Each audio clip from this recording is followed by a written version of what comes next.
Hi everyone. For those of you who don't keep up with the ESOU podcast, we actually did manage to have Mike Finnegan, the lead encounter designer from ZeniMax Online Studios, on recently. And it was quite a goldmine or treasure trove of information from the developer side of things that ESO players, or even gamers in general, rarely get. I thought I'd put a snippet of what we discussed in regards to how QA works with ESO content, specifically PvE content balance, as we've gotten even more information actually about the internal development process from this past week's 2022 Gamescom conference, with the interview between ESO EU community manager Kai Schober and Finn. The full podcast is linked in the video description down below, and the Deutschland Bethesda stream link is in the description down as well, for those of you interested in watching the full length VODs. Anyway, I figured this would be pretty interesting to share, so thanks for watching, and see you guys next time. Resources, which are not insignificant to get a limited 2-player type piece of content.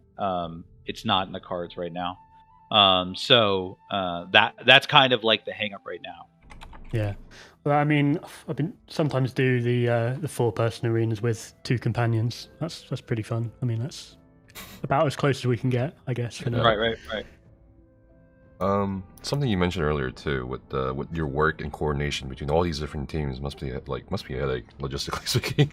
But you also mentioned QA, and the player base has like all these like myths or like urban legends of the QA team, because you know they get their tidbits of information through word of mouth or on the forums, or maybe previously from Rich's streams. But like, is it true? Like, your QA teams go into trials, like vet trials, and do it on like blue gear, like with no CP. With blue gear, no CP, blue gear. That's true. I think they have CP in trials, but in vet dungeons they have blue gear, no CP. Okay. They do vet dungeons that way. Yeah. Yep. That was just one thing I've always wondered about, like if it's true or not. Yeah. Because I've heard about it. I'm like, is this true? Like, for sure.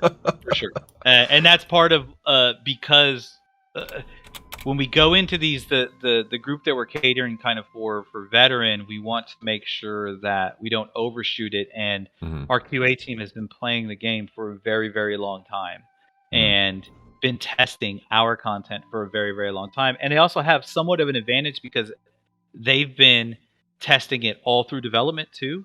So we want to give them as many hindrances as possible for people coming in with fresh eyes. So they may know the mechanics, they know where not to stand, where to stand, but they don't quite have the DPS to overcome some of these things. So that's generally where we err on the side of, so that to make sure that they're testing from as close to a fresh eyes as possible. How much time have you already spent in this dungeon before it gets to the players? Oh, holy cow. Me personally, we have a playtest with just the dungeon team every week on Fridays. So I've seen it a fair amount.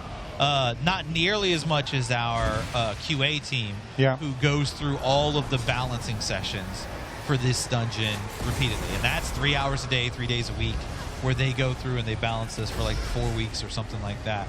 So they spend a lot of time in here honing it, making sure it's balanced, that kind of stuff. But yeah, we have a playtest, a standing playtest every week. And then I have a playtest with, we call our director's playtest every week, that Rich and Jeremy, lead content designer, get to sit down, and Rob, lead gameplay designer, get to sit down and try these things out. This is a pretty cool thing.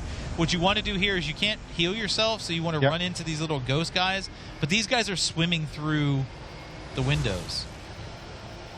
So that was a really confusing phase for me. Yeah. What's going on? Yeah. What I'm supposed to do? So you want to kill them before they get to the boss here in the middle. Yep. Ideally, that's your goal. You're taking damage in here, so you want to kill the little swimmers. And everybody doesn't have to do it. Yep. But it makes the boss more difficult. But you're all on by yourself, and now you're back with your teammates. Come here. Isabel was blocking. That's good. So, back to playtesting is there a lot of adjustment where you say, this is too easy, this is too hard? Absolutely. It's one of those things that we focus kind of intently on for especially because we are challenging so many different levels of players with this game or with this content and stuff like that. So we'll have dedicated days where like, hey, we're just going to, hey, we did it. Hey, look at that. Yay. We're just going to playtest veteran mode, or you know what, we're going to really focus on the hard modes today and stuff like that. So absolutely, and each designer will sit in with the team. Now, what we used to do is we used to have a big focus test room where all the playtesters would sit and our designers would sit behind them. Now we do it virtually, where they share their screen so we could see all of them playing and stuff like that. And when they die, we're like, hey, how'd you die, and that kind of stuff. So okay. Does the QA team or the playtest team, do they know what to expect? Are you giving them a hint for the mechanics, or they have to find it out by themselves? It depends. So we have two different ways that we test. So we have our normal QA team for dungeons, and they're testing as we're doing stuff. So as we're implementing new things, we'll say, hey, we want to run this by you, make sure it works right, see where any of the bugs are, try to break it, that kind of stuff. So some of those teams will come in here. Usually they're testing veteran or hard mode mechanics. And those people will have an idea of what to expect from mechanics. When we do normal, we bring in a whole new crew, and we say, we're not telling you anything. You guys have to try and figure out how to do this and stuff like that. Also, what's funny is our veteran testers, when we're testing the veteran version of the dungeons, even though they know the mechanics, they're in blue gear with no CP. So they are we try to we pull them down a notch to make sure that it hits the right balance notes. That's pretty cool. Yeah. So much work going into it. Are there mechanics that you had to completely scrap in playtesting? Or do you have a pretty good I don't know that I have any doable? I don't know that I have any off the top of my head, but absolutely we'll have mechanics. And that's one of the key things. So one of the things in game design in general that we stress as leads is and there's various ways to say it. I'll say it the more crass way is be prepared to kill your children.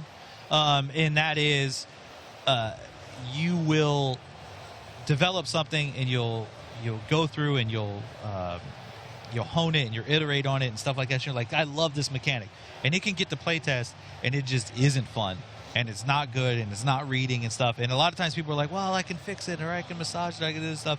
And you just have to be able to kind of step back and say, okay, but what is this really adding to the fight? And do I really need that? So there's a lot of those mechanics that we do that with, where we come in and we'll say, this is a little bit too much. Sometimes, though, what we do is we'll say, there's too much happening in veteran. Let's save this mechanic for hard mode, and let's save this mechanic for, or this was happening in normal, that shouldn't happen in normal anymore, and stuff like that. So we're able to kind of push and pull, and that flexibility with all three difficulties, that gives us a lot of flexibility to do that.